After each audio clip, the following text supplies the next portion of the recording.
في المركز الثاني رسميا يا اخوان المنتخب الجزائري محاربو الصحراء. هذا المنتخب يا اخوان اللي وصل لكأس العالم 5 مرات، وهو صاحب لقبي كأس افريقيا 1990 سنة ميلادي، و2019 كان اللقب الثاني. احترت مع الجزائر بصراحة اي جيل اختار جيل 1982 اللي تعرض لفضيحة خيخون الشهيرة في مونديال اسبانيا، الجيل اللي حقق اول فوز لمنتخب عربي على منتخب اوروبي في كأس العالم لما فازوا على منتخب المانيا الغربية 2-1. بالمناسبة اول فوز عربي في كأس العالم حققوا المنتخب التونسي 3-1 على المكسيك في مونديال الارجنتين 1978. ولكن اول فوز عربي على منتخب اوروبي كان فوز الجزائر على المنتخب الالماني اللي كان وقتها بطل اوروبا رسميا بهدفي رابح ماجر والاخضر بلوم. الجزائر ابهرت الدنيا في ذاك الجيل، المنتخب اللي كاد ان يتاهل من دور المجموعات لولا انه اتفق المنتخبين النمساوي والمانيا الغربيه اتفقا على نتيجه مباراه ضمنت خروج الجزائر، ومن بعدها تم سن قانون مباريات الجوله الثالثه من دور المجموعات تلعب في نفس الوقت منعا للتلاعب. ولكن في النهايه يا اخوان انا اخترت جيل 2014 حتى 2019 في زمن كرة القدم المتطور. هذا الجيل يا اخوان وصل لنسختين متتاليتين من كأس العالم، بدأها في 2010 ورجع كرر الانجاز في 2014، وكان اول وصول للجزائر لكأس العالم بعد ما كانت غايبة من 1986. هذا المنتخب يا اخوان تأهل في 2014 من دور المجموعات، قدم دور مجموعات خارقة للعادة. في دور 16 واجه المنتخب الالماني اللي كان بطل للعالم في تلك البطولة، المنتخب اللي دمر البرازيل في تلك البطولة 7-1. شو عملوا معاهم الجزائريين؟ احرجوهم، دمروهم، تعبوهم، ارهقوهم، وكادوا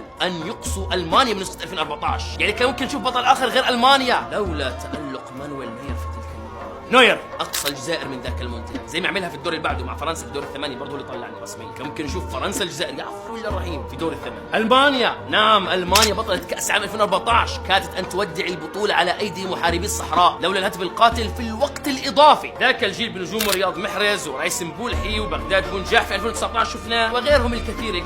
هذا الجيل يا اخوان صدمنا في عام 2018 بانه ما تأهل للمونديال، ولكنه عاد بقوة في افريقيا 2019 ليؤكد انها كبوة جواد ويحقق اللقب من قلب مصر. متعنا ذاك الجيل الجزائري يا اخوان ونتمنى ان يعود قريبا. شكرا للمدرب البوسني هاليوزيتش على ذاك الجيل، وان سلم المشعل بعده لمن اكمل الدرب جمال بالماضي. والان يا اخوان